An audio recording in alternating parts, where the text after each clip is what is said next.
This is Kuhn Cassis for IFLTV. Delighted to be joined for the first time by Mr.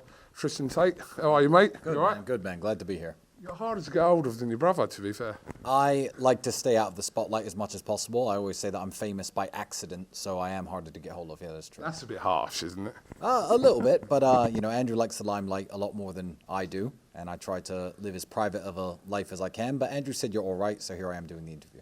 I'll take that. I'll absolutely take that. Yeah, fight week, boxing fight week.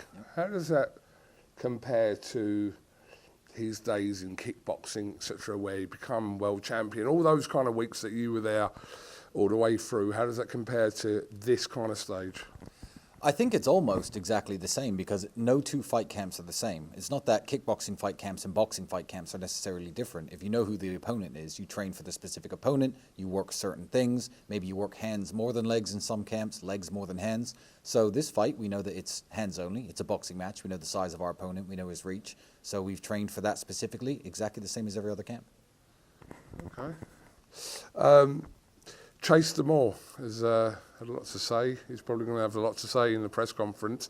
You seem to be the most animated over the last few weeks from the clips we've seen than Andrew. Is that a fair comment? Yeah, I mean, I find Chase's trash talk, you know, pretty funny. If I was in his position, I would be a bit more humble because I'd be very prepared for the reality or the eventuality that I am going to lose the fight. And, you know, all these clips are going to be played back to them, you know, afterwards. So I do find it quite amusing. If you was to give an unbiased opinion, if you will, about Andrew's kind of first go in boxing, if you like, and Chase has obviously had a few fights, improved as he's gone along, which is kind of been the common line from Chase. But what would be your concerns about your brother going into the ring this week, if there was any? Concerns? What's a concern? Totally unbiased opinion. No, I'm going to be fair. Andrew's going to knock him the fuck out. Unbiased. Brilliant. Where are you in your fighting career, Tristan? I don't know. Maybe we know you can fight. I've been told you can fight outside of everything. I've been told you can actually fight as well. Thank you. I know I can fight. I had 40-something professional kickboxing fights. I have a very nice record. You know, a lot of fighters have nothing going on. And a lot of famous people or influencers have very little going on. So when money is dangled in front of their face, they think, oh, wow, I have to take this opportunity because it's going to make me more famous. It's going to get me a payday. While Andrew's in fight camp, I'm sleeping 3 or 4 hours a day. I have a business empire to run. We are the Tate brothers, and we run the Tate empire together. While he's training and sleeping and getting his rest in, I'm doing all the hard work behind the scenes. It would have to be a situation where Andrew wasn't fighting, so he could take the reins while I was training. Because we are a team and we are a partnership. So it depends on Andrew's next moves, to be honest. And, you know, I feel like if they paid me anything less than $10 million, I'd lose more money in business output actually training for the fight than doing it. So I have a lot going on, and I'm a very busy man. You know, I have a lot of people to take care of. I earn a lot of money, so it's going to have to be one hell of an offer to get me back. I'm trying to process that in my head.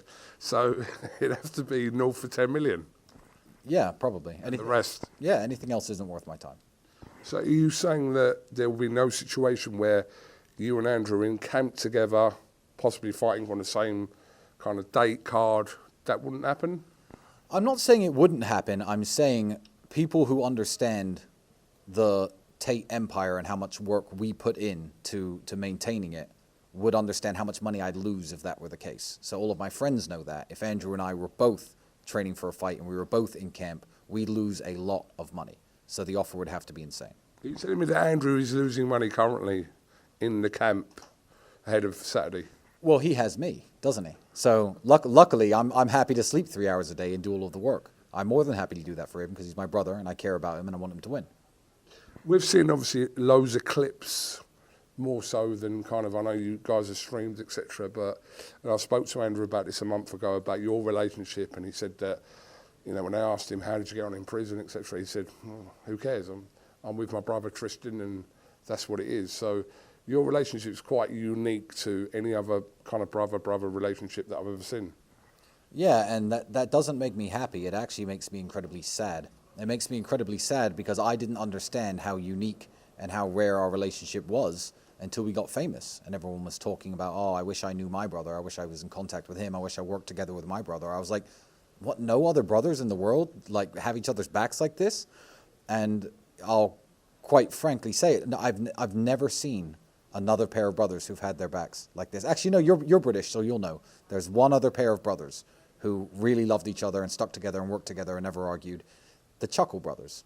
But one of them is dead. May he rest in peace. And I follow Paul Chuckle now on X, and seeing his posts, wishing Barry a happy anniversary and stuff actually makes me incredibly sad, because those two were as close to the Tate brothers in terms of brotherly love and relationships I've ever seen, but nobody else comes close. Randomly, I met Paul Chuckle in Bournemouth. Oh, was it in Bournemouth? Hull. No, was it in Hull? Hull. Sorry, Joe, thank you. In Hull. Yeah. See him in the car park with his family. I had to go and get a picture. Of course. Yeah, of course. But yes, we're old enough to know the Chuckle brothers. Yeah, shout out to Paul Chuckle, legend. And rest in peace, Barry. Absolutely. Last one, because we are getting moved on here. AJ, Jake Paul. Just a thought on that, Tristan. Are you in favour of it or not? You get why it's going on, obviously. They're both young, they're both fit. I'm fully in favour of two young men, signing the contracts and wanting to fight. I know AJ. I know Jake slightly better. I wish both of them all the success in the world, and I hope no one comes out of the fight harmed. And, credit to both of them for taking the fight. I have nothing bad to say about that match. Tristan, thank you very much for your time. Best of luck with Andrew this week, and hopefully after the fight we'll be able to capture word with you, if that's okay. Absolutely, no problem at all. I'll see you then.